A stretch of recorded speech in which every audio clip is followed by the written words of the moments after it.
And we're also asking all of those of you who are joining us for dinner afterwards in the hall, please don't take photographs there, if you don't mind. We would like to have no photographs in the hall.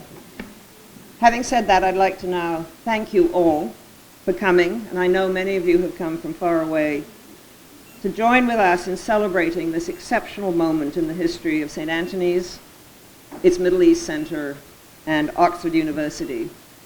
And I'd like to say a special thanks to Her Highness Sheikha Moza bint Nasser al-Misnad of Qatar for honoring the college with her visit and for making the keynote address. Welcome all as we gather to name this wonderful new building which has been built for the Middle East Center. We are inside a jewel that is leading to expanding exchanges of students, exchanges of faculty between Education City and Oxford. We are delighted by the relationship. That relationship extends, of course, in Middle Eastern studies, in Islamic studies, but many other areas of collaboration between the Qatar Foundation and Oxford. Now, as we've heard from the Warden, we're here today to celebrate the opening of this important new building for the Middle East Center. And we see this, it's a bridge, yes, between two buildings, but more than that, it is a bridge between Europe and a region of enormous geostrategic importance, a vital culture, as well as being a turbulent political arena. Middle Eastern Studies here in Oxford is one of our flagship programs, as we heard from the Warden, one of the truly very best in the world. It attracts a growing number of outstanding students from all over the world for the master's and doctoral courses that it offers. In many ways, it allows us, it allows Oxford, the Vice-Chancellor, Warden, my lords, ladies and gentlemen, I am proud to have been asked to address this distinguished audience here today.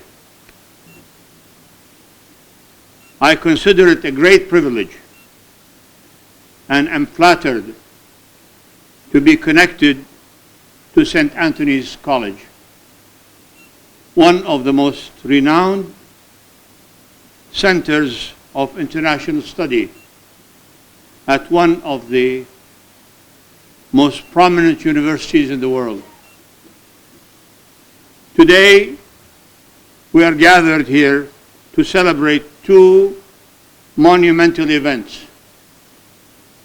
First, the inauguration of a bold new headquarters building for St. Antony's College, the Middle East Center,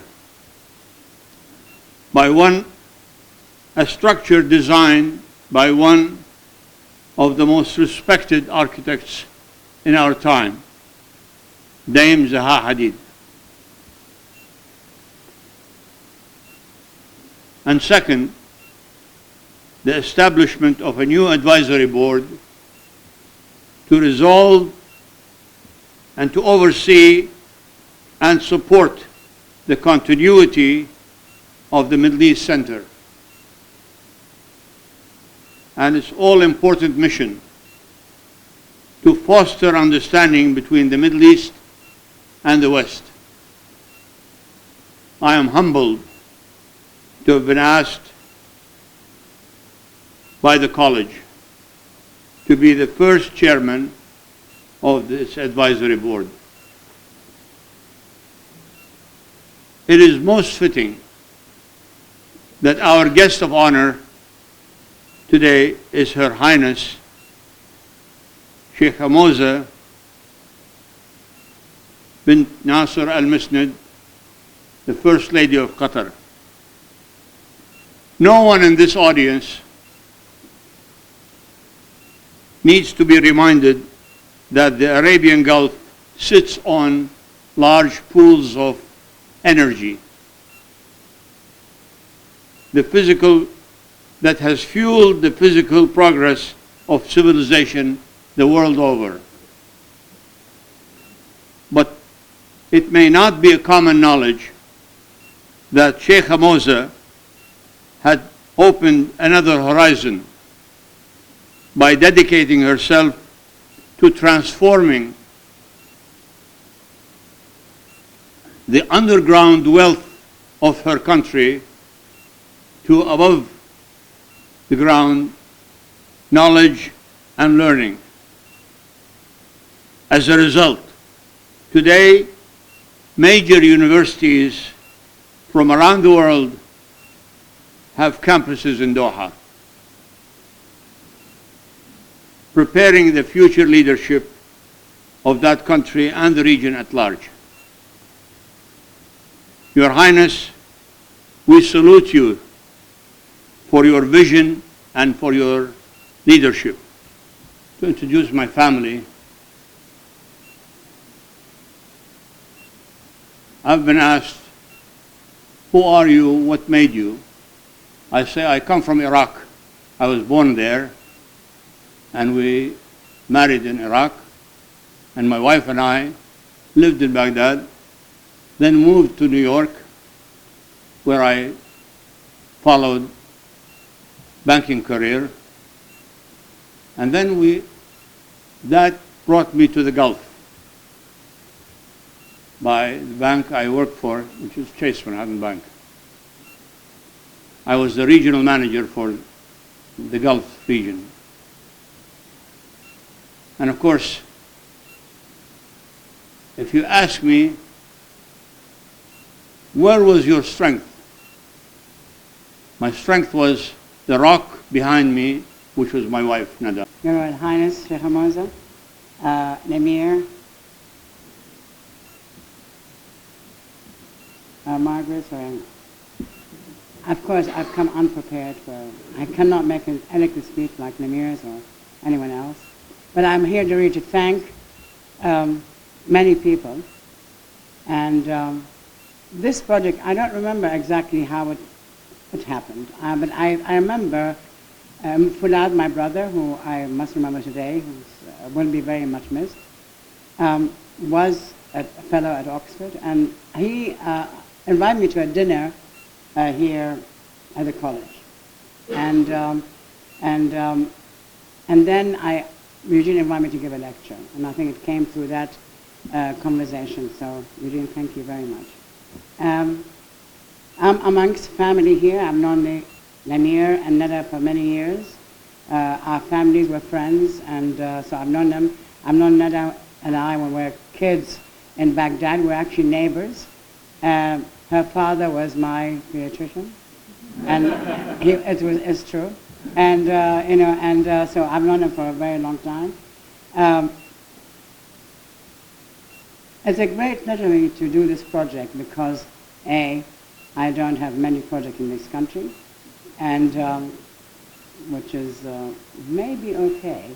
But I travel around London all the time, and I see all these planes, and I say to Patrick, who is sometimes in a car, there isn't one belonging to us. But here it happened. I have particular interest in any kind of university because I believe in education. I think it was the education of the insistence in my family to be educated, to work hard, in a way brought me here. So I believe in that. I've been myself teaching for over 35 years in different schools. Many of the students who are my students at the AA are in this room. Some of them are in this room, so there is still that connection between different generations. I have very close friends who have been supporting me for years, sitting there, Peter, Hayat, Kenny, Doris, Brian, Bam, and all my friends from school. The symbolic project of this building, not many projects which we design and the others is kind of done as a kind of immediate reaction to our site. But in this very case, it was because our work was generated through the idea of juxtaposing new stuff to an old city. And Therefore, it was very critical for me to be able to address this issue of a historic or monastic campus. Incredible gift to all of us.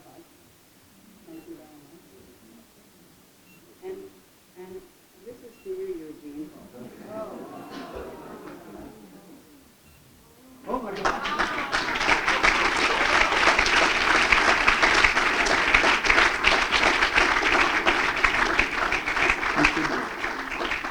Unbelievable. Well, thank you so much, both Zaha Hadid and Nemir Kirdar, for those lovely speeches. We're very fortunate now to have Her Highness Sheikha Moza as our keynote speaker.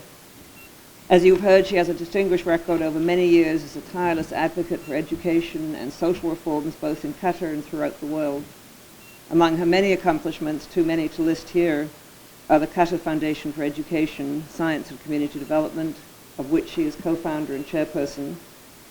The foundation, founded in 1995, has established Education City, which houses branch campuses of renowned international universities and institutions, and has done so much to foster education everywhere, as we here in Oxford and at the college know firsthand.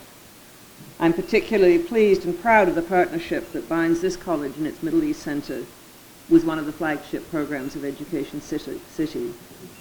In 2008, the Qatar Foundation generously funded 2 new chairs in Oxford's Faculty of Oriental Studies, the I.M. Pei Chair in Islamic Art and Architecture, and the His Highness Sheikh Hamad bin Khalifa Al Thani Chair in Contemporary Islamic Studies, held by our colleague, Professor Tariq Ramadan. Through this most generous benefaction, the Middle East Center has formed a fruitful cooperation agreement with the Qatar Faculty of Islamic Studies, part of the new Hamad bin Khalifa University, a Qatari national institution that is emerging already as an international center of learning and excellence. This year, we've seen an unprecedented level of exchange, with 4 outstanding master's students from the Qatar Faculty of Islamic Studies visiting St. Antony's for joint supervision of their theses, and 4 of our fellows traveling to Doha to lecture there.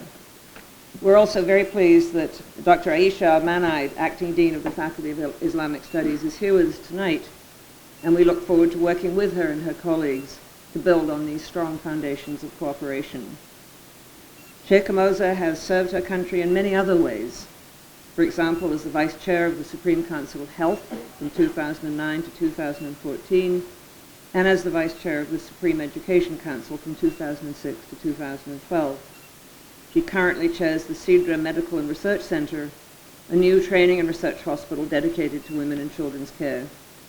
She is active in promoting international peace and human development, and her many and important initiatives include the International Fund for Higher Education in Iraq, the Silitech initiative to address the growing challenge of youth employment in the Middle East and North Africa, and education above all, the global initiative to help provide opportunities and skills to poor and marginalized children, youth, and women in the developing world. In addition, and there are many additions here, Sheikha Moza has worked with the United Nations to support global education. In 2003, she was appointed as UNESCO's Special Envoy for Basic and Higher Education. In 2008, the Secretary General of the United Nations made her an Alliance of Civilizations Ambassador. And in 2010, she became a member of the United Nations Millennium Development Goals Advocacy Group, with special emphasis on universal primary education. And in 2012, she was appointed as a steering committee member of the UN Secretary General's Global Education First Initiative. Sheikha Moza graduated herself from Qatar University with a degree in sociology and has recently completed a master's degree in public policy at the Qatar Faculty of Islamic Studies at the Hamad bin Khalifa University in Education City. Among her many honorary doctorates are ones from Texas A&M University, Carnegie Mellon University, Imperial College London, and Georgetown University.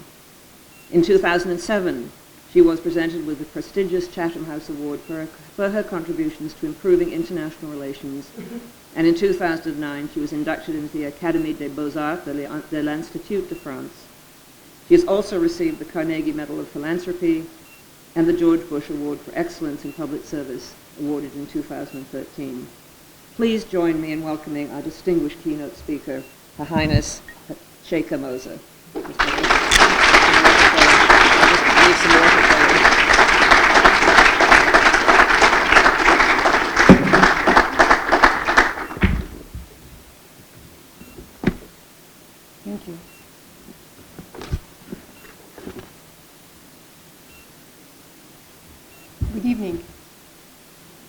honor to be invited to speak to you here today as we mark the opening of this bold and daring building.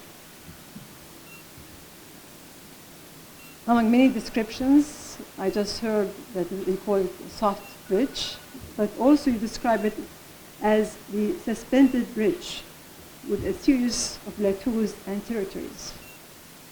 In many ways, symbolic of the relationship between the Middle East and Europe, which has seen its own plateaus and territorial disputes. But though the bridge may be suspended, let us not allow our hopes and dialogue to be so. The symbolic bridge between the Arab world and Oxford is, after all, a long one, with the university's first chair of Arabic established as early as 1636 by none other than Archbishop of Canterbury. Perhaps there is appropriate to wonder what Albert Hourani would have made of the tumultuous events currently gripping the Middle East. At Oxford University, you understand the importance of words. Words frame a discussion, allowing for a wide range of positions. Though, nevertheless, setting boundaries for a discourse. These boundaries become the box which contains our analysis and critique. In any diagnosis of the current situation and the global malaise which we are living through, the first step is to critically examine the words which we use to diagnose. Can we in today's world really continue to speak of West and East? Are they geographical distinctions or states of mind? Is the East to be the West's perpetual mirror image? As Jalal ad-Din Rumi said, I'm neither of the West nor the East. The same applies when we talk about Islam. On a daily basis, we hear about moderate, liberal Muslims. I often ask myself, am I moderate, a liberal, a conservative? And when I try to translate these terms into Arabic, there isn't even a meaningful translation. هل أنا مسلمة ليبرالية؟ هل أنا مسلمة معتدلة؟ هل أنا مسلمة محافظة? I wonder if you have already defined me. So I ask who is contriving these labels and their definitions, and for what purposes? Let me mention another word which is currently very popular, the word medieval. The word medieval is appearing more and more to describe the actions of radicals. But why do we insinuate that somehow those who are perpetrating a certain acts of violence don't belong to our age? That somehow they are not modern? I think that this is a naive refusal to accept our collective responsibility. ISIS is as modern as Guantanamo and Abu Ghraib. They are all products of our age. Global media, both Western and Arab, often claim that Islam does not believe in freedom of expression and is stuck in medieval times. But how could Islam, a religion based on eternal and universal principles, which revolutionized the social system at the time of the Prophet, don't believe in freedom of expression? Whose freedom? Whose expression? When you stand for freedom, you must stand for everyone's freedom. And when we stand for the right to express oneself, we must stand for this same right for all, even when the ideas being expressed do not fit inside the box. Why is it that world leaders gathered to march in defense of Charlie Hebdo, while the Chapel Hill murders were shrugged off as a parking dispute. At the same time, we are confronted with double standards. Why is it that apologies are offered when Europeans are mistakenly killed by drones, but only silence follows when innocent Yemeni, Pakistani children and civilians are killed by the same drones? Why do Muslim lives seem to matter less than the lives of others, if they matter at all? I believe this dehumanization is cultivated through a process of Muslim phobia. I differentiate this from Islamophobia, of which I will speak later. Muslim phobia is a fear of Muslims, not necessarily Islam. There is an intellectual curiosity in Europe, for example, about Islam. A respect for the vast and rich architectural, philosophical, and historical traditions. This curiosity and respect is evident in the work of great education institutions like Oxford. Paradoxically, parallel to this interest in Islamic civilization, there is a fear of real living Muslims. For example, a Muslim is first and foremost identified as Muslim rather than simply a human being. Whether they are Pakistani, Malaysian, Senegalese, or even British born, their multiple identities leveled under a constructed monolith of Islam. Let me remind you, however, that Islam has never been monolithical, but has from the start been a vast container for diverse cultures and ethnicities. The homogenization of Muslims into a fearful and a noble other, separate from the beauty and novelty of Islam and its civilization, is at the root of Muslim phobia. Islam lives in the hearts of Muslims from diverse ethnic groups and cultures that definitely affect their worldviews. It's not only found in scriptures, literatures, art, philosophy, or history. Islam has been used from all sides. The radical militants put forth a version of Islam devoid of its spiritual contents and subtlety of interpretation, nothing more than violent political slogan. The New Orientalists and libertarians alike defame Islam and the prophets in particular. Still others from within Muslim countries are actively cultivating an Islamophobia from within by creating a fear and suspicion of all things Islamic. This is an issue which both interests and puzzles me. Admittedly, Islamophobia from within is constructed in order to solidify the existing grip on power. Yet, it taps into a deeper anxiety about the role Islam should play in public life. This is a complex and subtle debate, and one which cannot be resolved over the course of a speech. The youth of my region are eager to construct their own modernity, and this modernity contains Islam. A just society is represented in the Islamic ideal of balance between the ascetic and worldly needs of humanity. The problem arises when the Quranic ideals is distorted and perverted. When examples from the life of the Prophet are taken out of context, when we overlook the eternal message of Islam and try to reproduce historical models. Over the past 5 years, the Middle East and North Africa has witnessed inspiring events. The world has been amazed at the energy and vision of youth who courageously hurdled in change, with some commentators even remarking that Europe had a lot to learn about democracy from Arab youth. What stood out was, and what was most moving was the spirit of resistance.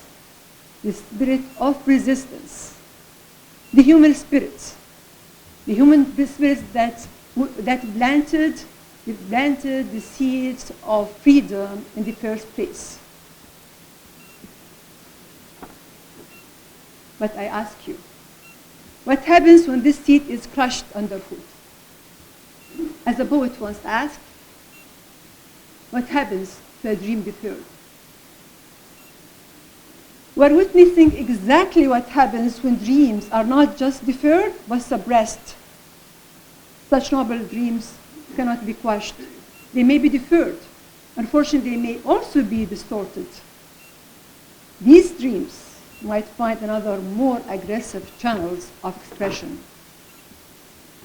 This is the price we are paying today for our lack of courage when it mattered. Every act has a consequence, but so does every inaction.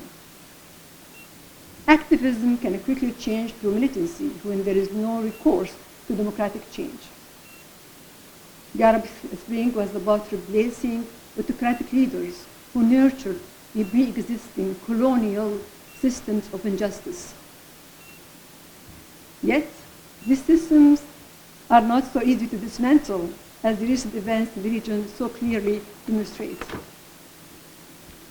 It's evident that colonization leaves behind deep material, political, cultural, and psychological scars and gaping wounds. Debate is needed. Violent repression is not. Could this be a reason why we as Muslims have lost confidence in our ability to apply universal and eternal Islamic values to our living traditions? So again, we return to what is eternal and universal. Intellectuals can serve as an unsuspended bridge in helping develop policies and practices that manifest their universal, eternal values in our changing societies. Public intellectuals and academics need to step up and challenge the discourse of both Muslimphobia and Islamophobia and set the tone of a counter-argument. It's not enough to remain dispassionately in our campuses as if somehow we are detached and not involved.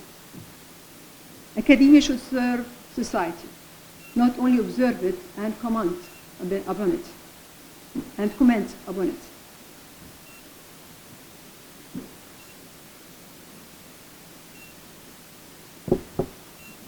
And if universities and intellectuals remain passive, they will become redundant.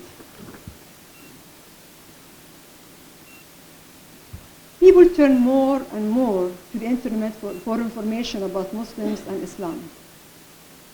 Yet, intelligent resources remain on the shelves of academic journals, inaccessible to average citizens. We need to connect the academic study of Islam with the public who is seeking information. We need to consider the needs of young Muslims looking to their traditions for tools to build a new modernity. We should not only look back to history for the glory that was Islam, but to the future and the glory that is Islam. We should be inspired not only by historical values, but eternal ones. And what are Islamic values and ethics? In the Qatar Faculty of Islamic Studies, particularly in the Center of Islamic Legislation and Ethics, we are taking the lead in applying Islamic principles and ethics to the pluralistic, just societies that our youth envision.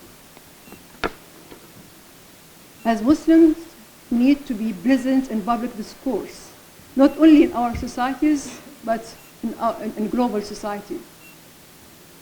We need to demonstrate that Islam is a rich, living moral tradition that can offer solutions to universal challenges. We live in a world of multi-religious and multi-ethnic realities, and we have the tools within Islam to embrace this diversity. As we become more global, Are we really becoming more pluralistic? It seems that instead of finding common ground and universal values, each one is claiming the truth for his own particular group. And yet, these universal values are the cure of today's else. This is the essence not just of Islam, but of all revealed religions. This is why we are so moved by Gandhi's reply when he was asked if he was a Hindu. He replied, yes, I am. I'm also a Muslim, a Christian, a Buddhist, and a Jew. Yet values can be meaningless if they do not manifest in the betterment of human beings. But there is so much wrong with this world today that one can easily fall into despair about the predicament of humanity. Yet we are capable of aiming for perfection. I know. In the 21st century, to say this, it might sound, well, medieval. But there is one lesson that all faiths taught us. It is this: perfection can be achieved. But as the Quran informs us, we cannot achieve perfections without changing ourselves. So, to return to Langston Hughes' question, what happens to a dream deferred? I answer, it may shine, but never die. It soars, it grows. Those who dream, those who redeem from all directions to perfection. Thank you very much.